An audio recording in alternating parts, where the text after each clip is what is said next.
Yes, my old friend, you've come to talk with me again. Sens lose 4-1 to the New York Rangers. How are the young guys now? I finally did it! I scored again! Quit taking penalties! The Sens are gonna blow this game. Way to tie up the stick in front. Not. Well done. Just well done. You better believe we're gonna be having a penalty chat at the end of this one. What a time to be alive!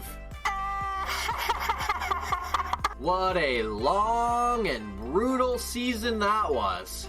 This team, man! Well, what a wild afternoon for the Sens yesterday afternoon and evening. My emotions were up and down all over the place. First, there was this cryptic Snapchat from New England Patriots owner Robert Kraft's granddaughter. Yes, and more, yes! New England Patriots owner Robert Kraft? Please say it's so. Robert Kraft is one of the best owners in the NFL. He'd instantly bring credibility back to the Sens. But let's be honest, it's Robert Kraft. Why would he buy the Sens? He has seemingly no connection to Ottawa, and he's never really expressed much of an interest in hockey, aside from the Bruins because of the Boston connection. And speaking of the Boston connection, could you imagine the blowback if Kraft bought one of Boston's division rivals, who's currently failing and sinking, and helped turn them around? His name would be mud in Boston, and it's not like he could just move the team to Boston, because neither the Bruins nor the NHL would allow that. And Kraft's legacy is way too great to buy the Sens and let them fail. If he buys the team, it's to make it work, not so that they can continue to be bad. But then a few hours later, my suspicions were right, thanks to this tweet from John Shannon. I'm sorry to break it to Senators fans, but Robert Kraft is not looking into buying the Ottawa team. There are people kicking tires on the Sens, but Kraft is not one of them. So no Robert Kraft. Maybe one of these other guys is a good owner though, and can actually make it happen. My fingers remain crossed. Then came the player intros, and when that was done, we got a video package featuring the big rig, Chris Phillips. Before the game, I knew they were supposed to be doing some kind of alumni work, so I saw the video and thought, yeah, that fits in with what they're doing.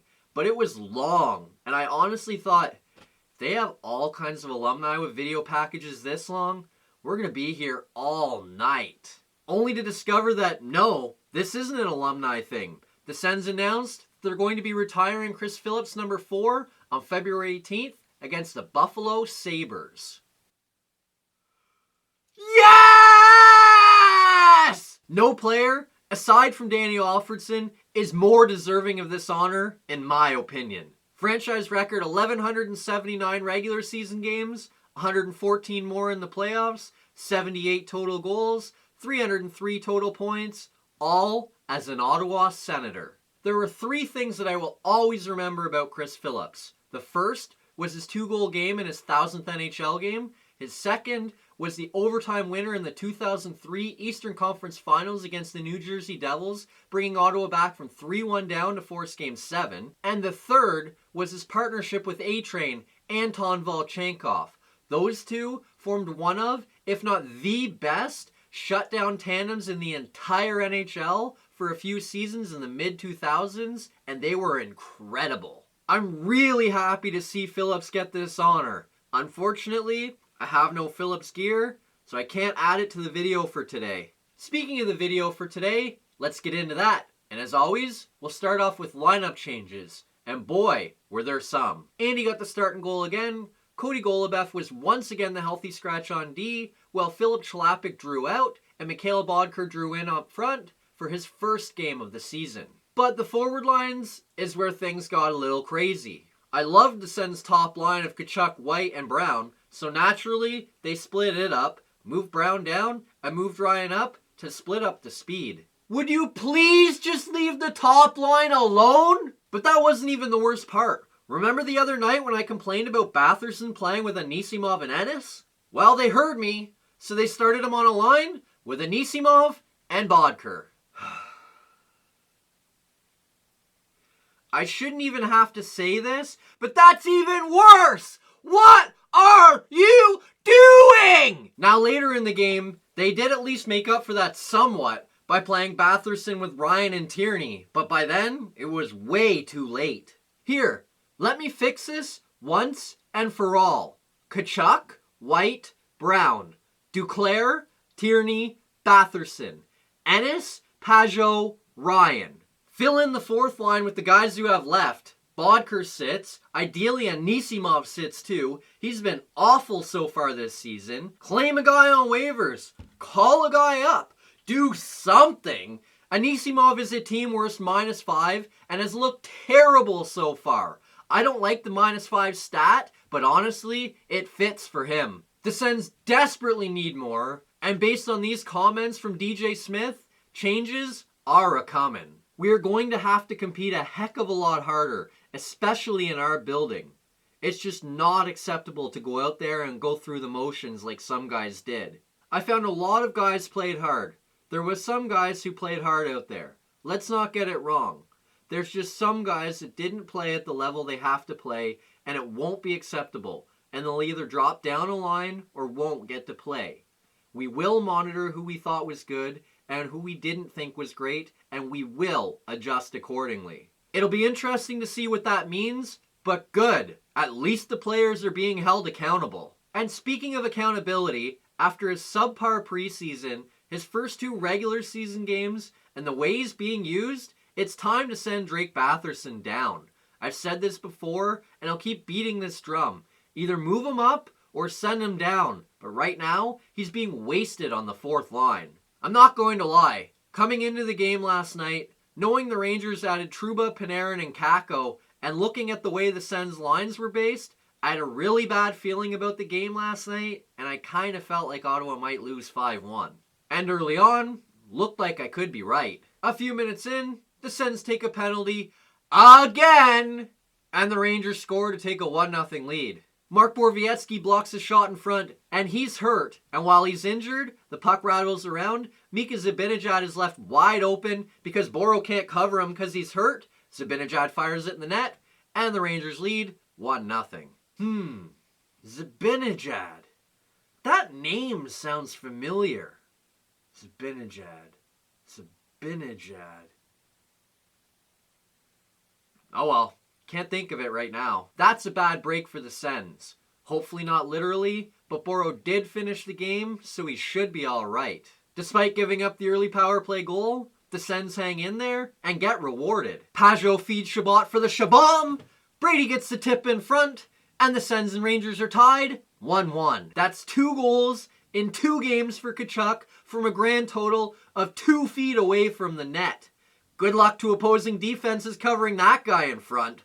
What a monster.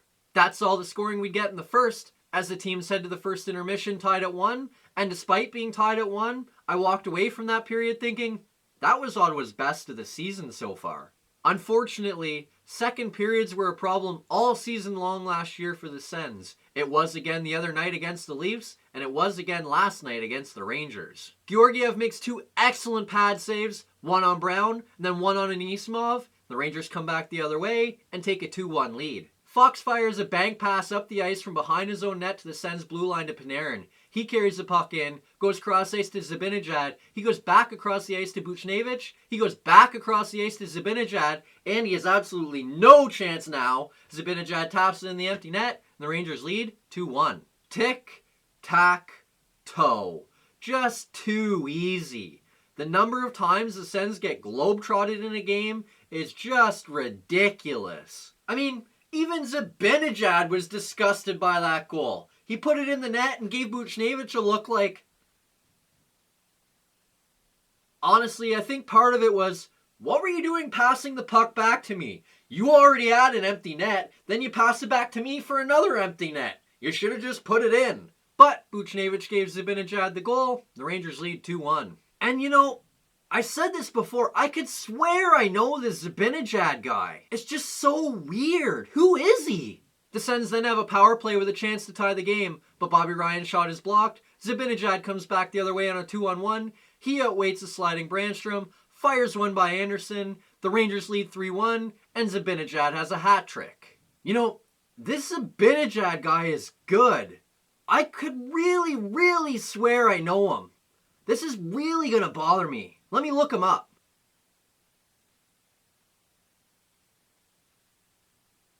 Of course! Zibanejad was a Sen! Then they gave Zibanejad away for 1 year of Derek Brassard. Then they traded him away for a prospect goalie who's now the 5th or 6th best goalie in the organization. So basically, they gave away a stud first-line center who the Sens could desperately use right now for a fading goalie prospect and a defenseman in Jacob Bernard-Docker who could maybe hopefully become a solid NHL defenseman. Another great trade for Ottawa! And then to make matters even worse, Zibanejad had a power play goal, a shorthanded goal, and an even strength goal. It was the first time since 2000 a Ranger had done that on the road, since Peter Nedved did it against the Atlanta Thrashers. The Thrashers may well have been an expansion team. And at this point, I'm wondering if Ottawa might not be considered one of those themselves. That does it for the second period though, and thankfully, Ottawa's only down 3-1. The Rangers have 3 goals on 17 shots through 2 periods, and why is that? Because still, Ottawa can't help but from breaking down all over everywhere. And you know, the most frustrating part is, Ottawa really hasn't even played that bad, but they're down 3-1 because they're just sloppy. And the worst part of that sloppiness is that shorty. You cannot give away a shorthanded goal. And if you're going to do that, maybe don't give it up to Zibanejad. Then in the third, the Sens say, oh, you don't like us taking shorties? Okay. And they take a penalty, give the Rangers a power play, Panarin fires one by Anderson, and it's 4-1 Rangers. I mean, at least it wasn't Zibanejad that scored, am I right? No! He just got the assist instead! Ah! That's Zibanejad's 8th point in his second game. To put into perspective how incredible that is, it takes 6 Sens to have 8 points so far this season. 6 Sens with 8 points, 1 Ranger with 8 points. But the Sens couldn't use him or anything. Oh no, they had to give him away for 1 year of Derek Brassard. That's the way the game ends, as the Sens lose 4-1. I mean, I guess at least it wasn't 5-1. But honestly, at this point, I probably would have rathered Zibanejad just get a penalty shot and empty net goal and join Mario Lemieux as one of the players to score 5 goals 5 different ways in one game. Like, why not? Really? Like, at that point, who cares? Let's just get into good news, bad news. I thought Ottawa played a much better game last night, and that is the good news. They got badly outshot against the Leafs. They outshot the Rangers. I thought 5-on-5 Ottawa carried the majority of the game. They just couldn't bury their chances, and it really cost them, as the Rangers were burying all of theirs. The effort still wasn't great, but it was much better than Wednesday night against the Leafs, and that is the good news. Now, for the bad news. Ottawa's special teams were terrible last night, and that is the bad news. The Sens had 5 power plays last night. On those power plays, the shots were 7-4 Sens, and they had just 3 high-danger scoring chances and were outscored 1-0. Then we get to the Rangers' power play. The Rangers had 3 power plays, scored on 2 of them, and only needed 4 shots to get there. It's just not good enough. Ottawa's special teams let them down big time last night, and that is the bad news. Next up, the Sens return to action Thursday night, when they welcome the defending Stanley Cup champion St. Louis Blues to the Canadian Tire Center. Coming into the contest, neither team has much momentum over the other, as they split their games 1-1 last year, but the Blues come in having played much better this year, thanks to a 1-0-1 record as of today, and face the Leafs tomorrow evening. Maybe, hopefully the Sens can catch them a little tired. They're probably going to need it. But that does it for this video. Click like if you liked the video. Subscribe to the channel if you haven't already. If you really liked it, share it with your friends. And today's question of the day is, how much longer will it be before the Sens get their first win? Their next 5 games are against the Blues, the Lightning, the Wild, the Golden Knights, and the Coyotes. Let me know down in the comments below how long you think it'll be. And we'll see you Thursday night when the Sens take on the defending Stanley Cup champion, St. Louis Blues.